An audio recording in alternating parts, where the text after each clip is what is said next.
हम लोगों ने काफी हद तक क्लियर कर लिया था। और इसके जो है लार्वा के बारे में भी हम लोगों ने पढ़ा था कि इसका लार्वा कौन कौन सा होता है। लार्वा के बारे में मैंने बताया था कि इसका जो लार्वा होता है वो एक होता है amphiblastula larva, which is belong to the organism Scypha. Parenchymula larva ये बिलोंग करता है किससे, ल्यूकोसोलेनिया से। और स्टेरियोगैस्ट्रुला लार्वा बिलोंग करता है यूप्लेक्टेला से, जिसको हम वीनस फ्लावर बास्केट कहते हैं। ये वही वीनस फ्लावर बास्केट है जो जापान में एज अ प्रीशियस गिफ्ट दिया जाता है शादियों के टाइम पर कपल्स को। ठीक है, कपल्स को शादियों के टाइम में एज अ गिफ्ट दिया जाता है इसको। ठीक है, अभी मैं आगे बताऊंगा इसके बारे में। अब यहाँ पर फाइलम पोरीफेरा में जो चीज हमें पढ़नी है वो क्या पढ़नी है, जरा सा ध्यान दीजिए। इसका थोड़ा सा क्लासिफिकेशन हम पढ़ेंगे आज की डेट में। इसका क्लासिफिकेशन कैसे हम जो है करेंगे। ठीक है, तो आप लोग अपनी अपनी कॉपियां खोल करके बैठ जाइए और अपनी कॉपियों में ये 4 कॉलम बनाएंगे आप। ठीक है, 4 कॉलम बनाएंगे या इस तरीके से।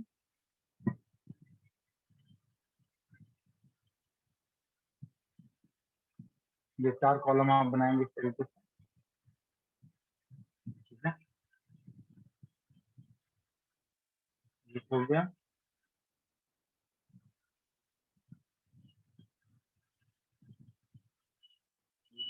क्लास 2 और 3 क्लास, ये 3 क्लास फटाफट जल्दी से बनाइए। एक में लिखिएगा क्लास कैलकेरिया, एक में लिखिएगा क्लास कैलकेरिया, यहाँ पर होगा क्लास कैलकेरिया, इसमें है क्लास कैलकेरिया। दूसरे में है क्लास एग्जैक्ट इनेलिडा। यहाँ वर्ड हेक्सा पे ध्यान देना, हेक्सा मतलब 6 होता है। और तीसरा होता है आपका डीमोस्पोंजिया, डीमोस्पोंजिया। अब हर क्लास के बारे में आप लोग पढ़ेंगे। ये क्या है सर? ये फाइलम पोरीफेरा का क्लास, ये फाइलम पोरीफेरा का क्लास। तो इसमें स्केलेटन की बात पहले करेंगे हम, इस सारे क्लासेज में स्केलेटन कैसा पाया जाता है। तो कैलकेरिया का जो स्केलेटन होगा बेटा कैल्सिरस होगा, कैल्सिरस स्केलेटन होगा। यानी कि इसके अंदर जो स्पिक्यूल्स होंगे, जो कांटे जैसी स्ट्रक्चर इसकी बॉडी पर पाए जा रहे थे, उसको हम कैल्सिरस स्पिक्यूल्स कहेंगे। और यहाँ पर हेक्सा मतलब होता है 6, तो यानी यहाँ पर होगा 6 रेड सिलिशियस, यानी कि सिलिका का बना हुआ सिलिशियस स्पिक्यूल। और इसी 6 रेड स्पिक्यूल की वजह से इसका जो अपीयरेंस होता है ग्लास की वजह से होता है, इसीलिए इसको हम लोग बोलते हैं ग्लास स्पॉन्ज। डेमो स्पॉन्जिया में इसमें बेटा 1 या 4 रेड स्पिक्यूल्स पाए जाते हैं। ठीक है, और ये जो स्पिक्यूल होगा वो सिलिका का ही बना हुआ होगा या स्पॉन्जिन फाइबर का बना होगा। किसका बना होगा, या तो स्पॉन्जिन फाइबर का बना होगा। ठीक है, इसका हैबिटेट क्या है, कहाँ पर ये रहते हैं बेटे, इनका वास स्थान हिंदी में बोलेंगे। इनका हैबिटेट क्या है, इनके हम हैबिटेट के बारे में आपको बताएंगे। ये रहते कहाँ है एक्चुअली, तो इनका हैबिटेट क्या होगा। कैल्केरिया वाले जो होते हैं ये ऑल मरीन होंगे, ये सभी के सभी क्या होंगे बेटा, ऑल मरीन इन शैलो वाटर, इन शैलो वाटर। ठीक है, सभी के सभी ये मरीन है और कैसे हैं बेटा, ये शैलो वाटर में पाए जाते हैं। ठीक है, एग्जैक्ट एनिलिडा जो होता है ऑल मरीन, ये सभी कैसे हैं बेटा, ऑल मरीन इन इन डीप वाटर, इन डीप वाटर। ठीक है, इसमें ये मरीन भी हो सकते हैं और फ्रेश वाटर में भी पाए जाते हैं। ठीक है, डीप और शैलो दोनों वाटर में मिलेंगे। अब इनके हम एग्जांपल्स की बात कर लें बच्चे, इनके एग्जांपल्स क्या क्या हैं। एग्जांपल सेट करना है, एग्जांपल में लिख लीजिए फटाफट जल्दी से। इसको इसका एग्जाम्पल कैलकेरिया का एग्जाम्पल है ल्यूकोसोलेनिया। ल्यूकोसोलेनिया ये आपका ल्यूकोसोलेनिया। ये ल्यूकोसोलेनिया जो होता है बेटा स्मॉलेस्ट होता है। और एक स्पंज इसका और होता है, उसको हम बोलते हैं साइफा। साइफा इसको हम बोलते हैं साइफॉन। साइफा या साइफॉन, ठीक है। इसका जो कॉमन नेम होता है उसको हम बोलते हैं अर्न स्पंज। क्या बोलते हैं इसको हम? अर्न स्पंज कहते हैं, ठीक है। एग्जैक्ट एनिरेटर का एग्जाम्पल है बेहतरीन एग्जाम्पल है, इसको हम बोलते हैं यूप्लेक्टेला। आप यूप्लेक्टेला देखें तो आपको बहुत अच्छा लगेगा। यूप्लेक्टेला को हम बोलते हैं वीनस फ्लावर बास्केट। इसको हम बोलते हैं Venus flower basket. This is a bridal gift in Japan.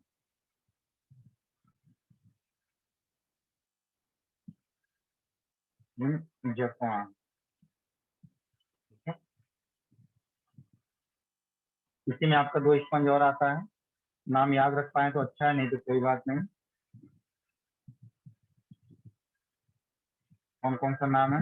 एक नाम है आपका हाइलोनीमा और एक नाम है आपका फिरोनीमा। अब आप बोलोगे सर ये सब एनसीईआरटी में तो नहीं है। हाँ बेटा नहीं है, लेकिन प्रैक्टिस शीट में ये सारी चीजें मिलेंगी तो आप परेशान ना हो, क्योंकि सिर्फ नीट ही नहीं देना होगा आपको, केवीपीवाई वगैरह भी अगर आप कभी दिए, ओलंपियाड वगैरह में भी गए तो वहाँ पर ये सारे क्वेश्चन इस टाइप के बन सकते हैं। हाइलोनीमा को हम बोलते हैं बेटा ग्लास।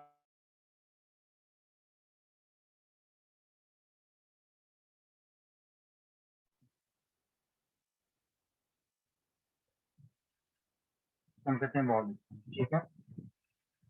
इसमें डेमोस्पॉन्जिया में इसमें ढेर सारे नाम हैं। एक नाम तो आपका आता है स्पॉन्जिया। स्पॉन्जिया इसको हम यू स्पॉन्जिया भी कहते हैं कभी कभी। जिसको हम बोलते हैं बेटा बाथ स्पंज। बाथ स्पंज इसलिए कहते हैं क्योंकि ये जब सूख जाता है तो इसका स्केलेटन इस्तेमाल किया जाता था बदन की, बॉडी की मैल जो जमा हो जाती थी ना उसको निकालने में, ऐसे रगड़ के जो नहाते ना ऐसे ऐसे, उसमें इसका इस्तेमाल होता था। कार वॉश करने में इसका इस्तेमाल किया जाता था। आपका ये इम्पोर्टेंट है जो मैं अब लिख रहा हूँ, यह है आपका स्पॉन्जिला। इसको हम बोलते हैं फ्रेश वाटर स्पॉन्ज। ये फ्रेश वाटर में पाया जाता है, ठीक है। एक होता है आपका क्लियोना। क्या नाम है इसका? क्लियोना। क्लियोना को हम बोलते हैं boring sponge. Boring sponge boring क्यों कह रहे हैं मालूम है? क्योंकि ये जो पर्लोइस्टर होता है पिंटाडा वल्गेरिस, नाम सुनना, ध्यान से सुनना मेरी बात। ये जो पर्लोइस्टर होता है जो मोतियां बनाता है तो उसके अंदर ये बोर करके रहता है, उसके अंदर पेनिट्रेट करके रहता है, इसलिए इसको हम क्या बोलते हैं बेटा? Boring sponge.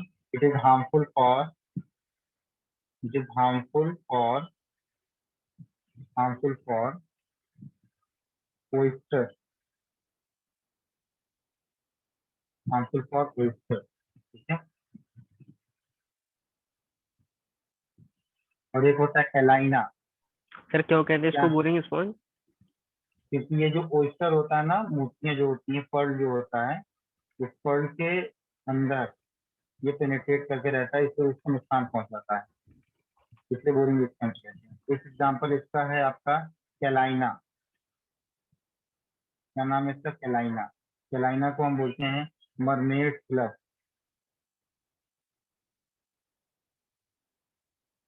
मरमेड ब्लड मतलब जैसे मरे हुए इंसान का हाथ रहता है उसी तरीके से दिखाई पड़ता है,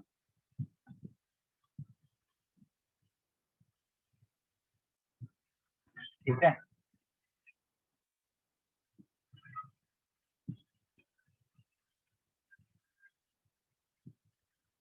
हिमांशु, आन्या, पूजा, सिद्धार्थ।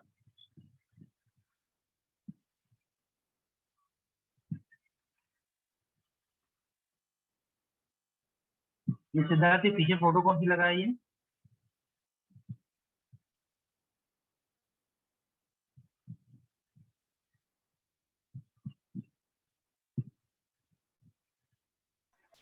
सर इसी ने लगाई है, मेरे को नहीं पता इसकी है, शायद 10th की है।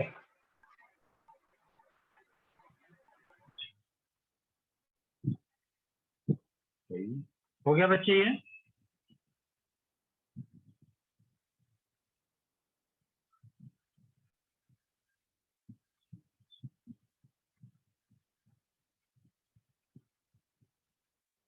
यहाँ पर जो मैंने कल आपको बताया था, जो कैनाल सिस्टम को, सॉरी, जो कोइनोसाइट होता है, वो कोइनोसाइट एक्चुअल में किसके लिए होता है?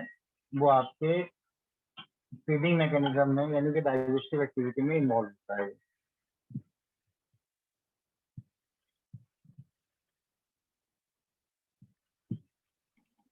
Sir intracellular extra cellular digestion क्या होता है? इंट्रासेलुलर मतलब सेल के अंदर, एक्स्ट्रा सेलुलर मतलब सेल के बाहर। पढ़ा था क्या? सिलेंटेटम पढ़ लिया क्या? स्पॉन्जिस में, इसी में, सिलेंटेट नहीं पढ़ा? इसी पोरीफेरा में ही सर। क्या पढ़ा? डाइजेशन एक्स्ट्रा सेलुलर होता है, पता नहीं, ऐसे कुछ पढ़ा था। पढ़ लेते ना लोग, यहाँ पे देखो कौन सी बुक में पढ़ा तुम? हम्म?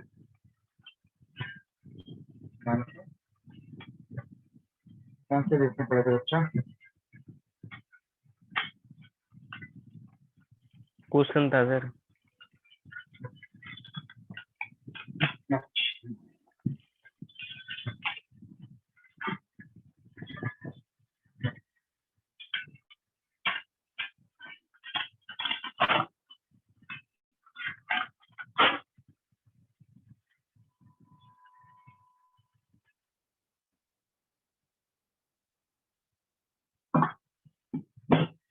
अरे ये कौन सी बुक है? रिकॉर्डेड की एम्ब्रियोलॉजी है।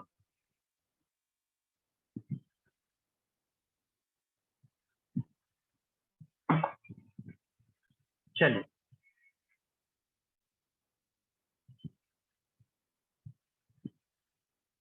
कुछ इंपॉर्टेंट पॉइंट्स हैं इसके। कुछ इंपॉर्टेंट पॉइंट्स को आप लोग थोड़ा सा क्लेरिफाई करेंगे। सर मैंने लिखा नहीं है, 2 मिनट।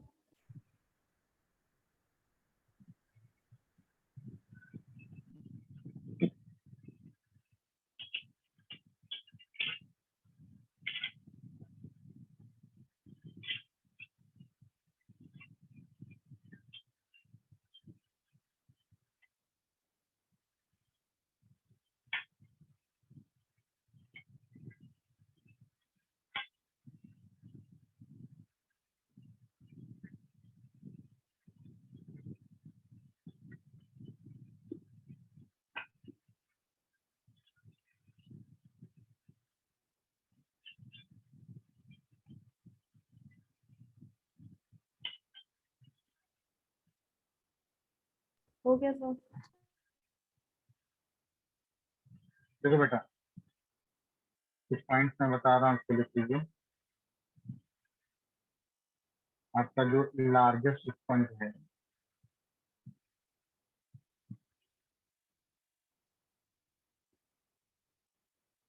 लार्जेस्ट स्पंज को हम बोलते हैं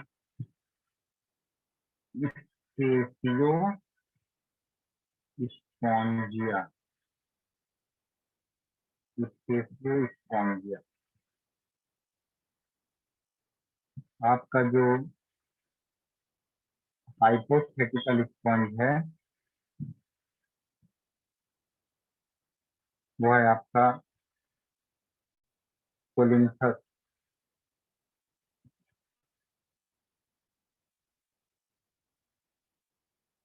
ये ओलिन्थस आपका, ठीक है। एक ऑर्गेनिज्म है जिसको हम बोलते हैं श्रिम्प। ये श्रिम्प जो है एक कीट है। कीट मतलब एक आर्थ्रोपोड का मेंबर है। आर्थ्रोपोडा में एक क्लास है क्रस्टेशियन। ये क्रस्टेशियंस है, ठीक है। श्रिम्प क्रस्टेशिया, ठीक है। Shows it shows कॉमेंसेलिज्म।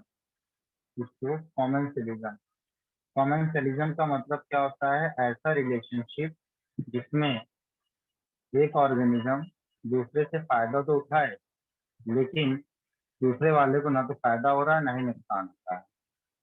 कॉमेंसरिज्म with Euplectella. I am going to show you the Euplectella. देखो यूप्लेक्टेला कैसा है।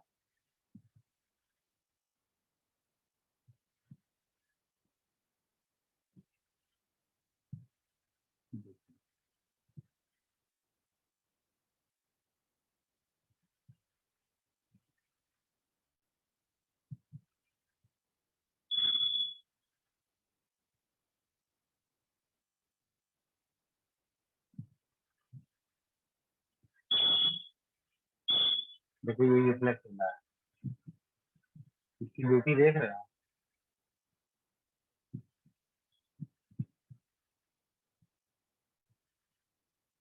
है ना खूबसूरत।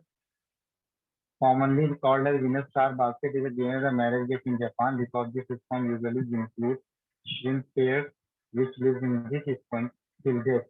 They breed and their offspring find Venus star baskets of their own and look like flower bouquet and look similar for a long time.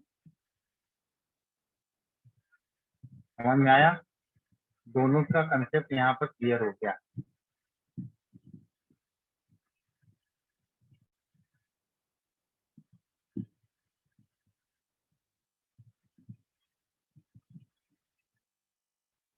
तो crustaceans जो है shrimp का नाम ही होता है स्पॉन्जिकोला, क्योंकि ये यहीं रहता है, दूसरे श्रिम्प को हम बोलते हैं स्पॉन्जिकोला।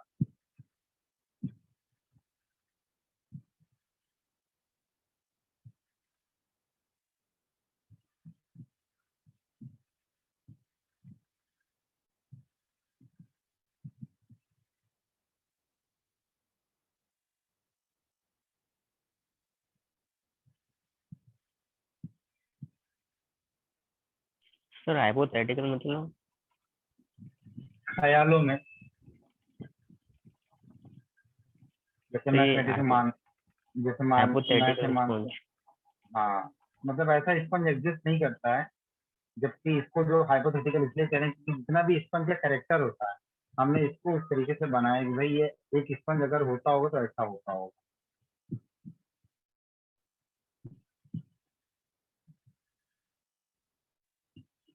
हो गया ये? सारी डेफिनेशन लिखनी है जो आपने मतलब फोटो पेस्ट की है। हम्म, सर जो आपने फोटो पेस्ट करी है यहाँ पे वो डेफिनेशन लिखनी है। नहीं, जानते रहिए भाई। आपसे कोई पूछ ले कि अच्छा अच्छा दीदी ये बताओ कि इसी स्पंज को शादी में गिफ्ट के तौर पर क्यों दिया जाता है, तो अब आप यहाँ रिलेट करके बता देना कि बेटा ऐसा है कि ये जो यूप्लेक्टेला है इसके अंदर एक क्रस्टेशिया है, इस क्रस्टेशिया में दोनों कपल्स एक साथ रहते हैं पर इस यूप्लेक्टेला में, और ये मरते दम तक एक साथ रहते हैं, इसलिए इसको प्रीशियस गिफ्ट के तौर पर दिया जाता है ताकि जो मियाँ बीवी जिनकी शादी हो रही है उनके बीच में भी ऐसा सामंजस्य और प्रेम व्यवहार बना एज अ ब्लेसिंग दिया जाता है ना। चलिए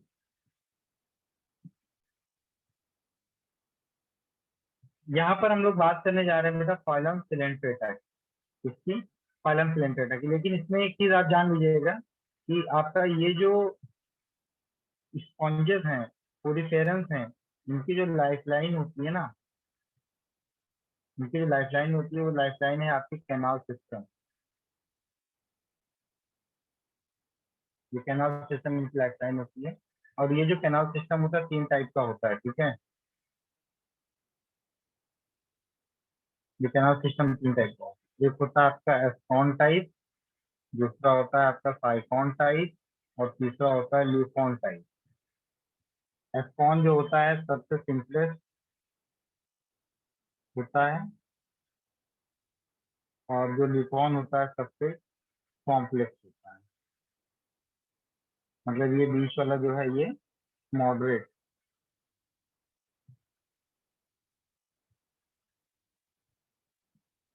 मैं एक चीज सोच रहा हूँ, हमारी आपकी क्लास 4 दिन होती है ना हफ्ते में, यस सर। तो MWF ये जो चल रहा है अल्टरनेट डे पे हम लोग जूलॉजी और बॉटनी दोनों रखते हैं क्या एक साथ? जैसे हमारी क्लास आपके साथ होती है Tuesday, Wednesday, Thursday, Friday. Tuesday और थर्सडे हम लोग जूलॉजी रख लेते हैं और वेडनेसडे और फ्राइडे हम लोग बॉटनी रख लेते हैं। सर साथ साथ रखिए। नहीं सर, कंफ्यूजन हो जाएगा। क्या कंफ्यूजन नहीं हो होगा जाएगा? सर, बढ़िया रहेगा। अबे सुनो, मैं क्या बोल रहा हूँ सुनो। अब जूलॉजी इतना पढ़ा देंगे तो उसको रिवाइज करने के लिए आपको 2 दिन का टाइम मिल जाएगा। फिर बॉटनी इधर पढ़ लो तो बॉटनी को रिवाइज करने का टाइम मिल जाएगा थोड़ा सा।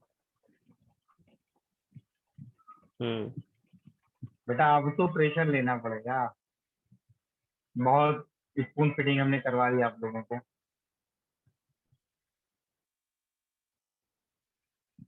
ठीक है, आज क्लासेस खत्म भी है, नेक्स्ट वीक से इसी पैटर्न पे काम होगा। लिख लो, टाइम टेबल चिपका लो। और बॉटनी में जो टॉपिक हम शुरू करेंगे वो आपका पहला टॉपिक होगा, वो होगा आपका लिविंग वर्ल्ड।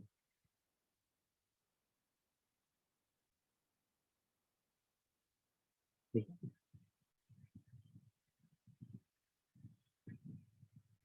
क्लियर? चल हम लोग चलते हैं बेटा उसमें फाइलम सिलेंट्रेटा में। पीछे का नहीं लिखा।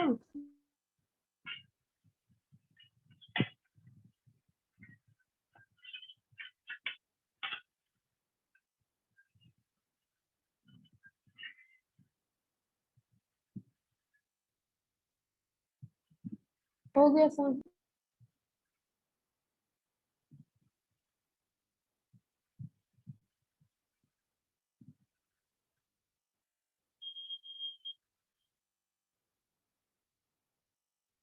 फाइलम सिलेंट्रेटा, इसका दो नाम है, सिलेंट्रेटा और दूसरा नाम है निडेरिया। दोनों नाम का मतलब अलग अलग है, दोनों नाम का ओरिजिन अलग जगह से होगा। जैसे यहाँ पर एक वर्ड है सिलेंटेरा, क्या नाम है? सिलेंटेरा। ये जो सिलेंट्रा वर्ड आया है ना, कहाँ से आया मालूम? ये एक सीलूम। कैविटी, ये एक कैविटी से आया। इस कैविटी का नाम था सिलेंट्रॉन। सीलेंट्रॉन। इस सिलेंट्रॉन कैविटी की वजह से एनिमल्स को हमने एक फाइलम में रखा जिस फाइलम का नाम था सिलेंट्रेटा। ठीक है, सिलेंट्रॉन की वजह से इसका नाम क्या पड़ा? सिलेंट्रेटा। इसको लिख लीजिएगा आप लोग। Due to the cavity coelenteron this phylum named as Coelenterata. दूसरा वो नाम आया निडेरिया। क्या नाम आया? निडेरिया। तो बच्चे यहाँ ध्यान से देखो, मैं इसको बड़ा करूँ थोड़ा सा।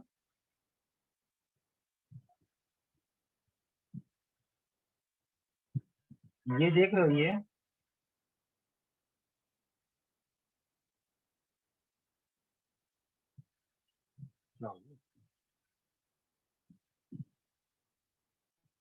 आप देख रहे हो ये चीज,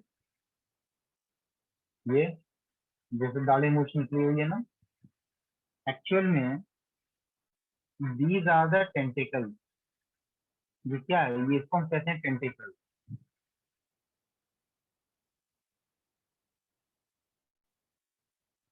इस टेंटिकल्स के अंदर डंक मारने वाली सेल्स होती हैं जिसको हम बोलते हैं स्टिंगिंग सेल्स।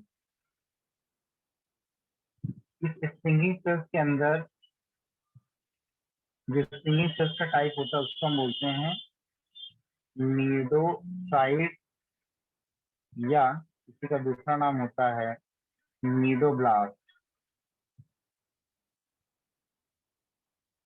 नीडोसाइट या नीडोब्लास्ट। तो इस नीडोसाइट की वजह से, इस नीडोसाइट की वजह से, समझ रहे हो बात को? इस नीडोसाइट की वजह से इसका जो नाम है वो नाम पड़ गया क्या? निडेरिया।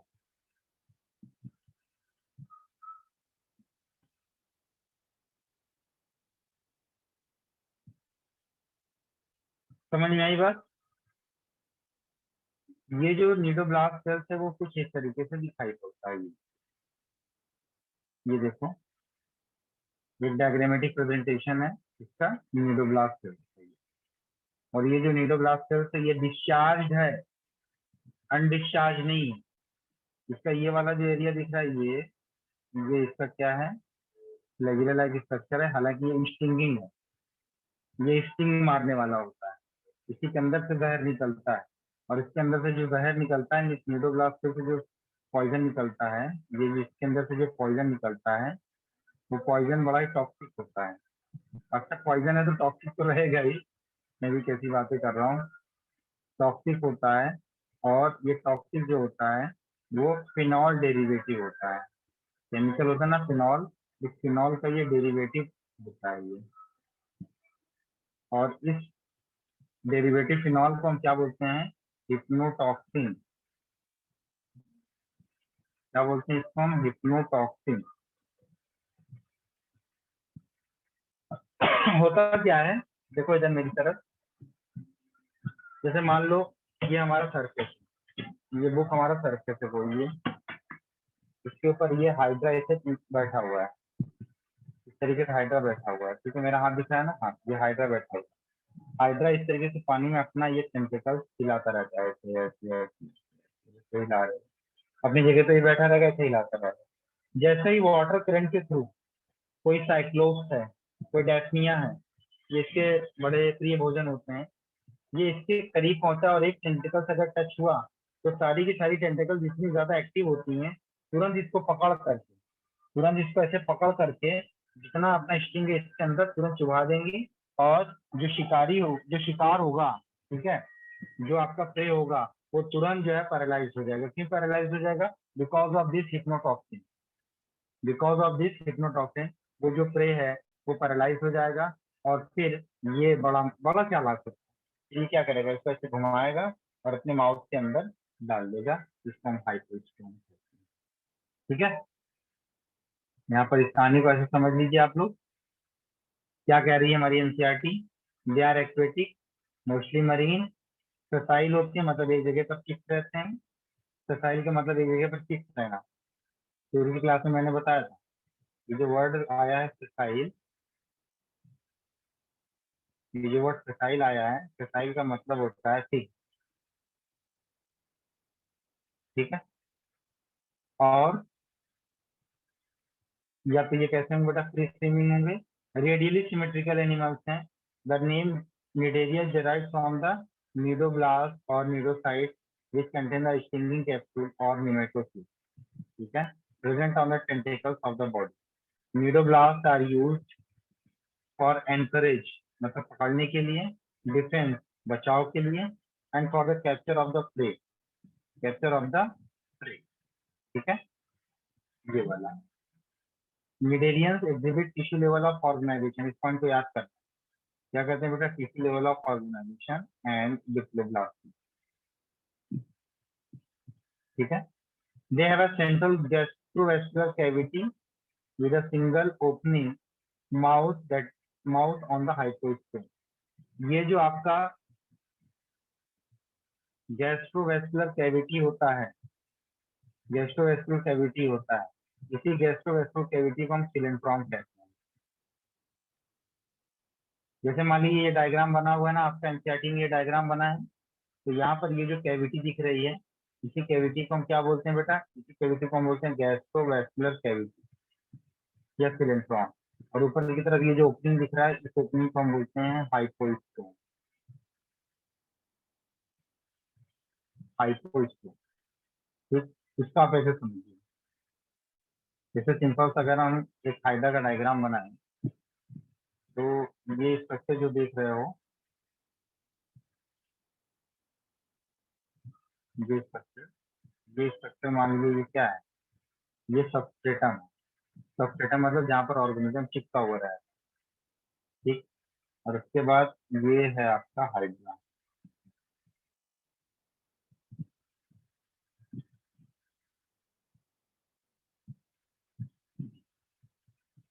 इसका आप ऐसे बना लीजिए, चाहे आप इसको ऐसे बना लीजिए।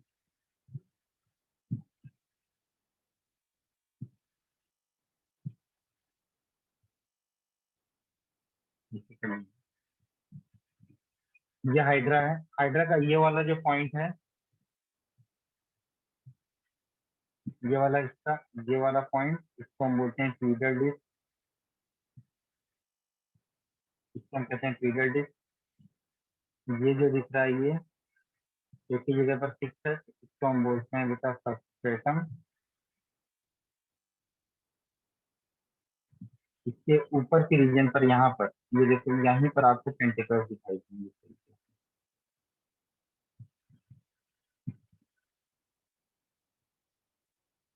ये पेंटिकल्स दिखाई देंगे, ठीक। ये हाइड्रा की मेन बॉडी है। ये जो दिख रहा है ये, इसको हम कहते हैं पेंटिकल्स। ये जो रीजन है ये, इसको हम बोलते हैं hypostome. This is the hydra.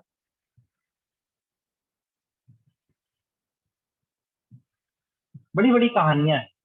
Hydra का नाम हाइड्रा क्यों पड़ा? यूनान में एक राक्षस हुआ करता था, समुद्री राक्षस, उसका नाम था हाइडर। जैसे हमारे यहाँ रावण था, वैसे यूनान में एक राक्षस था, उसका नाम था हाइडर। हमारे यहाँ रावण के 10 सर हुआ करते थे, वैसे इस राक्षस के भी 10 सर होते थे। तो हाइड्रा की एक खास बात मालूम है क्या है? खास बात यह है कि अगर आप अपने इस हाइड्रा को आप अपने इस हाइड्रा को अपने इस हाइड्रा को आप एक नहीं, दो नहीं, कई सारे 1000 टुकड़ों में आप काट दीजिए। यहाँ से कट मारा, यहाँ से कट मारा, यहाँ से कट, यहाँ से कट, यहाँ से कट। तो हर एक टुकड़ा हाइड्रा का जो है एक नया हाइड्रा बना देगा। मतलब ये ग्रो करके ये छोटा सा हाइड्रा फिर बना देगा। ये ग्रो करके ये हाइड्रा बना लेगा, ये ग्रो करके ये हाइड्रा बना लेगा। ये जो कैपेबिलिटी होती है ना, इसको हम रीजनरेशन कहते हैं। क्या बोलते हैं? इसको हम रीजनरेशन। और पूरे एनिमल वर्ल्ड में सबसे ज्यादा हाई पावर ऑफ रीजनरेशन अगर कहीं होता है तो वो रीजनरेशन आपके हाइड्रा में ही होता है। तो बार बार हर एक टुकड़े से एक नया हाइड्रा बन जा रहा है। तो जो साइंटिस्ट ने इसकी खोज की थी, उनका नाम था ट्रेम्बले अंकल, ट्रेम्बले। तो ट्रेम्बले साहब ने इसको क्या नाम दे दिया? ट्रेम्बले साहब ने इसको कहा हाइड्रा, बिकॉज ये हाइडर की तरह, उस राक्षस की तरह कई सारे जो है, मतलब सेगमेंट में काटने के बाद फिर से बन जा रहा था। जैसे हाइड्रा का एक सर काटो, दूसरा सर निकल आए। रावण का एक सर काटो, दूसरा सर निकल आए। एक सर काटो, दूसरा सर निकल आए। तो ये इसकी कहानी थी, इसका नाम रखने से। ठीक है, हाइड्रा। ये कहानी याद रखना, भूलना मत। तो ये तो हाइड्रा का डायग्राम है।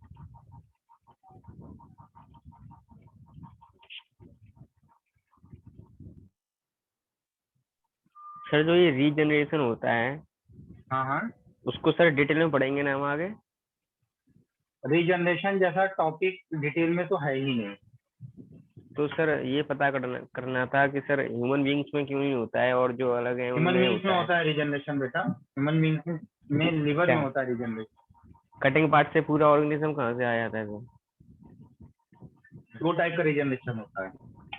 एक आपका एपीमॉर्फोसिस होता है और एक मॉर्फोलेक्सिस होता है।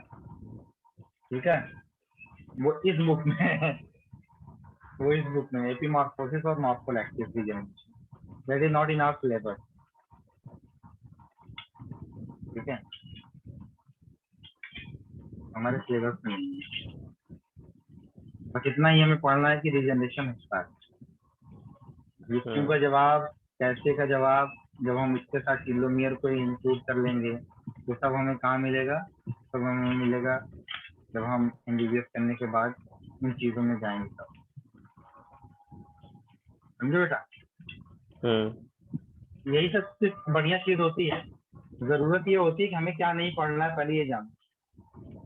क्या पढ़ना है अपने आप पता चल जाएगा। तो ये तो हाइड्रा के बारे में थोड़ी सी बात थी। अब ये जो हाइड्रा है ना, ये हाइड्रा पाया जाता है आपके फ्रेश वाटर में। ये सवाल आपसे नीट में बहुत बार पूछा गया है, ठीक है, किसमें पाया जाता है, फ्रेश। और हमारे ये जो सिलेंड्रेट्स होते हैं ना, सिलेंड्रेट्स बेटा, ये इनका जो बॉडी फॉर्म है वो अलग अलग टाइप का होता है। कभी कभी इनका जो बॉडी फॉर्म है अगर वो ऐसा हो जाता है,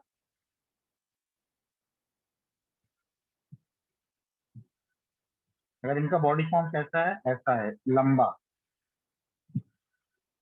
अगर लंबा है, बेलन के जैसा है, तब तो हम इसको बोलेंगे पॉलिप।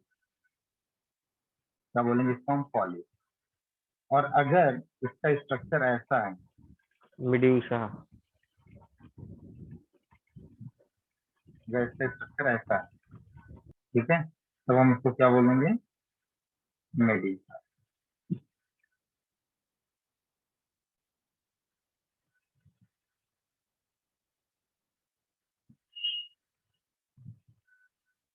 अब दोनों की खास बात क्या मालूम है, ये पॉलिप जनरली क्या होता है, ससाइल होता है, एक ही जगह पर फिक्स रहता है। और ये जो मेडुसा होता है ये कैसा होता है बेटा, फ्री लिविंग होता है। और क्या खास बात है, पॉलिप में टेंटेकल्स अपर साइड पर होते हैं, इसमें टेंटेकल्स लोअर साइड पर होते हैं। ये सर स्विमिंग करता है। हाँ, पॉलिप से मेड्यूसा बनता है या फिर अलग अलग होते हैं? अल्टरनेशन ऑफ जनरेशन होता है, इसी से ही ये फॉर्म आता है, ठीक है। तो ये चूंकि आपका मेडुसा क्या होता है बेटा, फ्री स्विमिंग वाला होता है, फ्रीली स्विम करता है, इसलिए इसकी बॉडी में एक बैलेंसिंग जो है स्ट्रक्चर होता है। उस बैलेंसिंग स्ट्रक्चर को हम बोलते हैं स्टेटोसिस। क्या कहते हैं, स्टेटोसिस। इस स्टेटोसिस को हम बैलेंसिंग स्ट्रक्चर कहते हैं, ठीक है। अब क्योंकि ये तो एक ही जगह पर फिक्स रहता है ये वाला, तो इसको बैलेंस करने का कोई सीन ही नहीं है, ठीक है। तो हम इस पॉइंट को ऐसे मेंशन कर सकते हैं कि हमारा ये जो सिलेंड्रेट है, सिलेंड्रेट have basic body forms, two basic body forms. Cilindrates have two body forms. दो है इसीलिए हम इसको बोलेंगे डाई। बॉडी फॉर्म है तो इसको हम बोलेंगे मॉर्फी। इसको हमने कहा डाई मॉर्फी। समझे पूजा? मॉर्फा मतलब होता है स्ट्रक्चर, मॉर्फा मतलब होता है स्ट्रक्चर, वैसा स्ट्रक्चर जो फिजिकली हम देख सकते हैं। और ये दो स्ट्रक्चर में पाया जाता है अलग अलग, एक पॉलिप है और एक क्या है, मेडुसा है। इससे हम इसको क्या बोलते हैं बेटा, इसको हम बोलते हैं डाइमॉर्फ।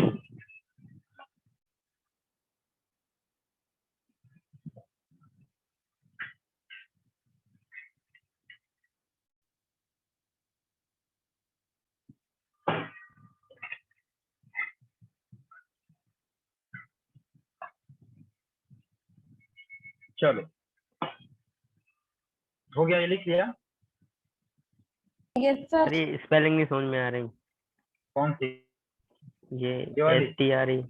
स्टैटो, स्टैटो, STATOCYS।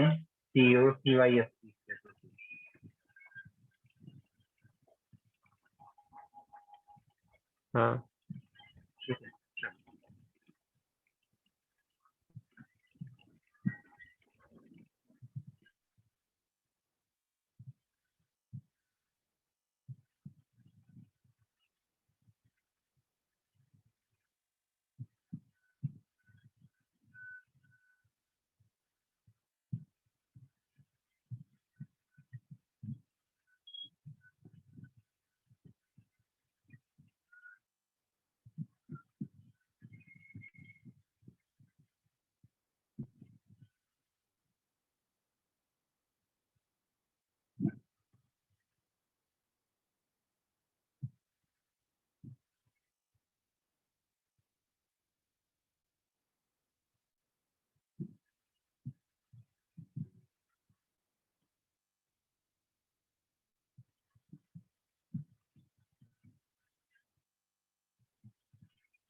इधर लिखो पॉली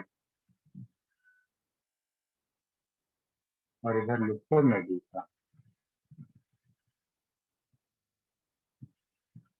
ठीक है, पॉली कैसा होगा, किस तरीके से होगा, सिलेंड्रिकल बॉडी की होगी।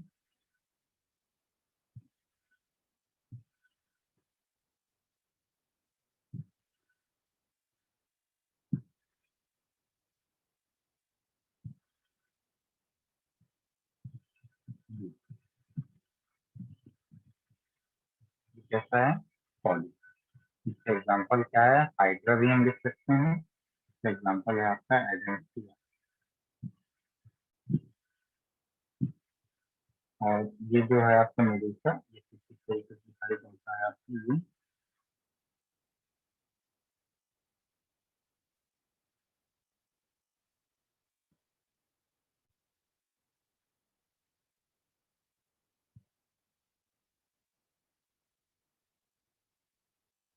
ये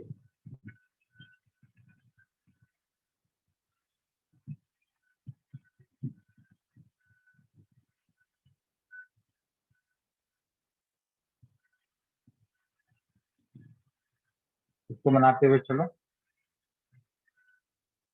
ये आपका क्या है, मेडुसा है। इसका एग्जाम्पल क्या है आपका ऑरेलिया।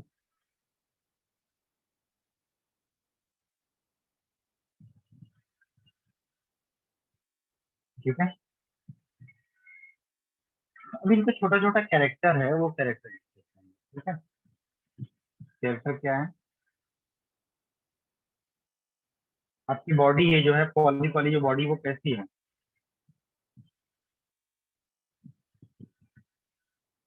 आपकी ये सिलेंड्रिकल इन शेप है। ठीक है, और ये कैसी है, अम्ब्रेला लाइक। दूसरा point, they are mostly sessile. Mostly sessile मतलब जनरली ये एक ही जगह पर रहते हैं, फिक्स रहते हैं, बट सम टाइम मोटाइल।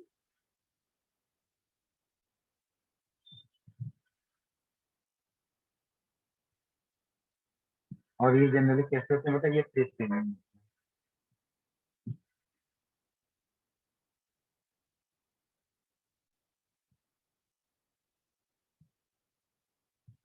ये आपके फ्रेश नहीं।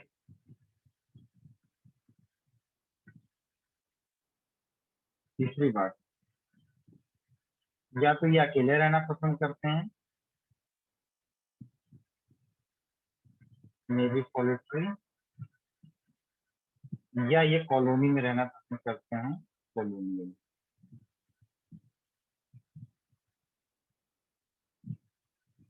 ठीक है, और मेडुसा जो होता है हमेशा अकेले रहता है, ऑलवेज सॉलिटरी,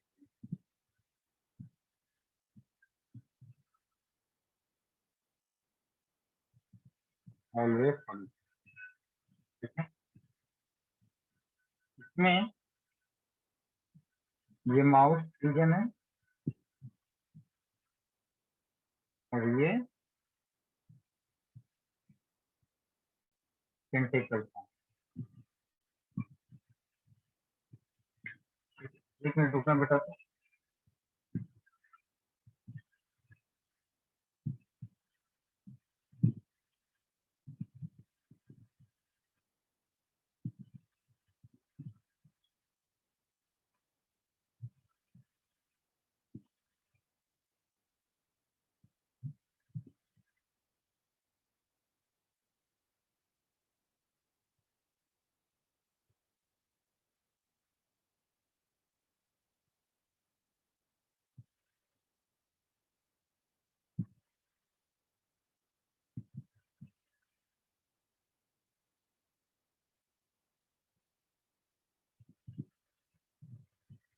तो ये चीज समझ में आ गई आपको। सर हाँ, इस ये वाली स्पेलिंग क्या है मेडुसा के एग्जांपल में? ऑरेलिया। AURELIA। हाँ, RELI ऑरेलिया।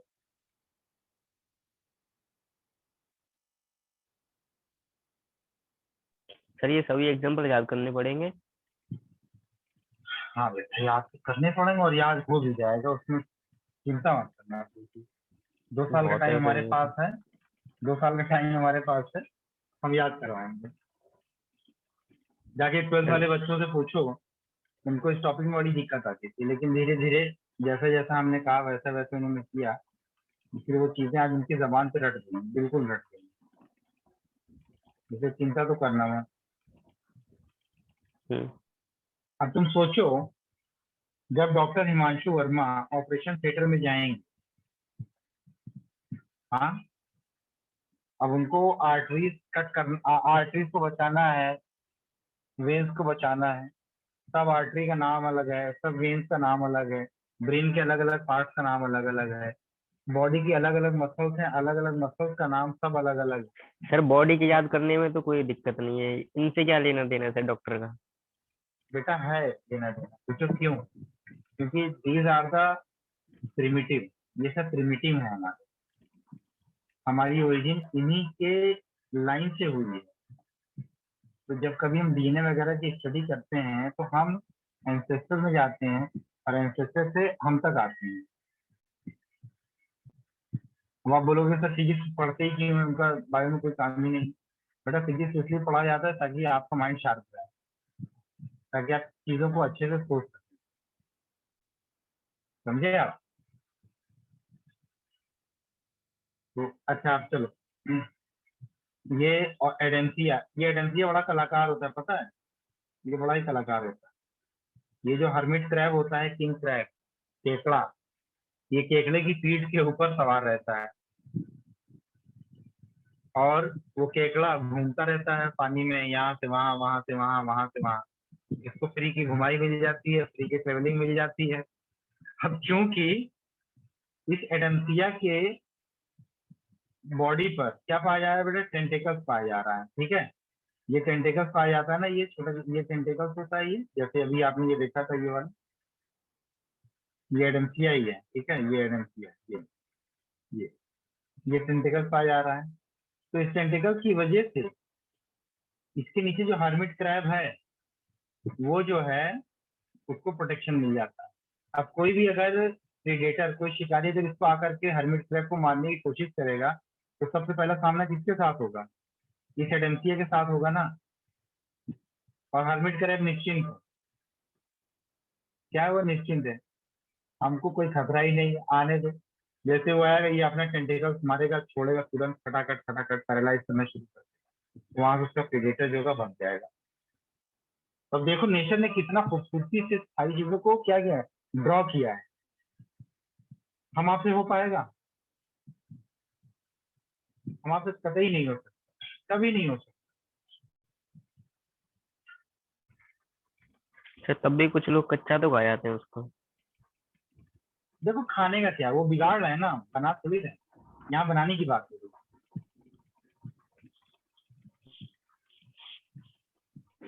और ह्यूमन से ज्यादा निर्दयी कोई जानवर है दुनिया में? नहीं, इंसान से ज्यादा निर्दयी जानवर कोई नहीं। खैर, या तो ये अपनी तन्हाई में रहेगा, अकेले में रहेगा, सॉलिटरी, मिस्टर लोनली बन के रहेगा, या तो ज्वाइंट फैमिली के साथ रहेगा जिसको हम कहेंगे फुल लोनली।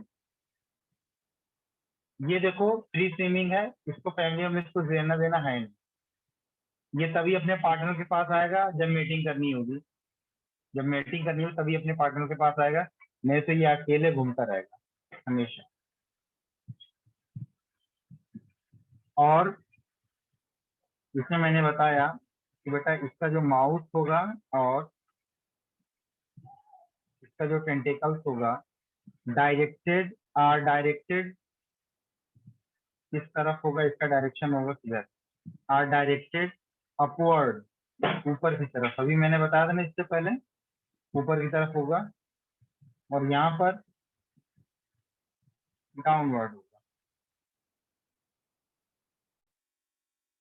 ठीक? और ये जो पॉलिप होता है, polyp represent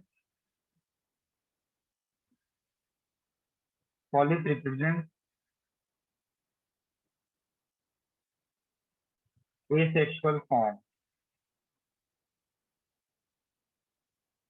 and Medusa represents sexual form.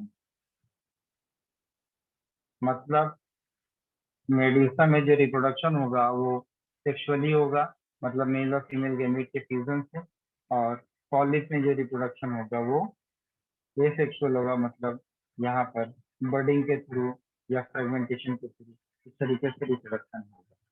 ठीक है, these are the difference between the polyp and Medusa.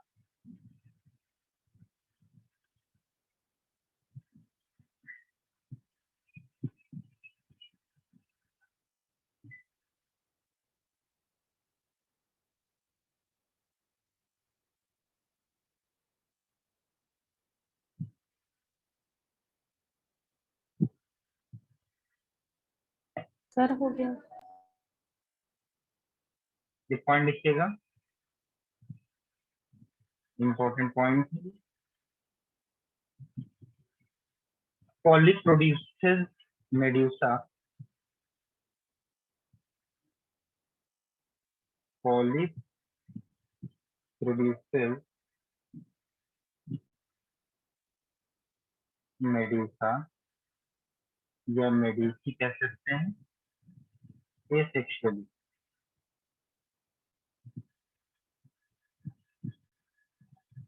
Asexually.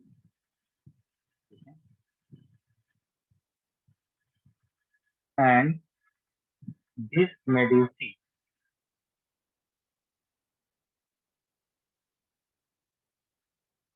produces polyps sexually.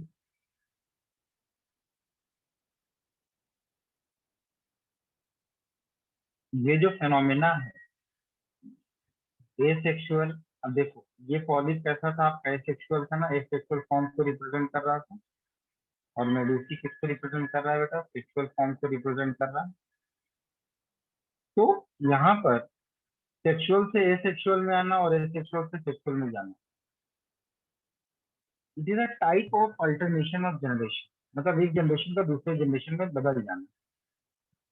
तो चूंकि यहाँ पर कंप्लीट तरीके से अल्टरनेशन ऑफ जनरेशन नहीं देखने को मिलता, हम लोग आगे पढ़ेंगे, बट इस क्रम को हम बोल सकते हैं metagenesis. The term is metagenesis. खुद के समझने के लिए हम यहाँ पर लिख सकते हैं ऑल्टरनेशन ऑफ जनरेशन।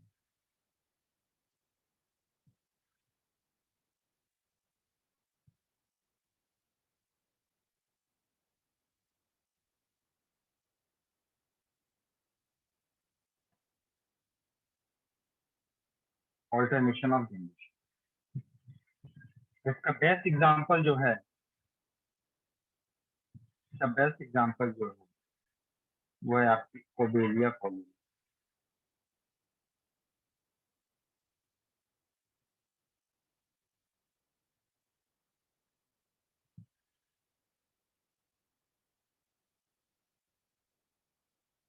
कोबेलिया,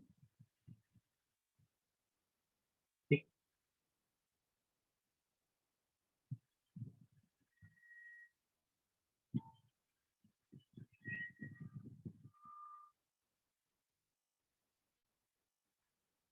समझ में आ गई बात। जैसे देखो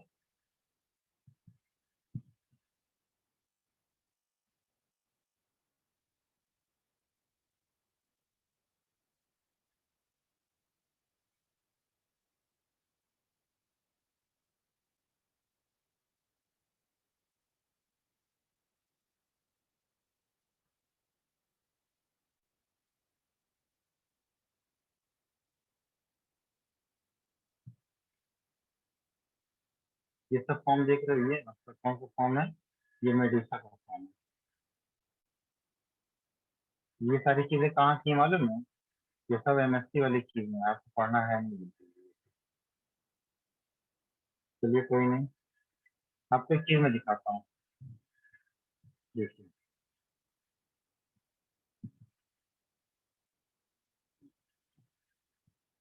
ऐड रहा है सर ये। हाँ देखो क्रैब, ये देखो क्रैब नीचे से निकल रहा है।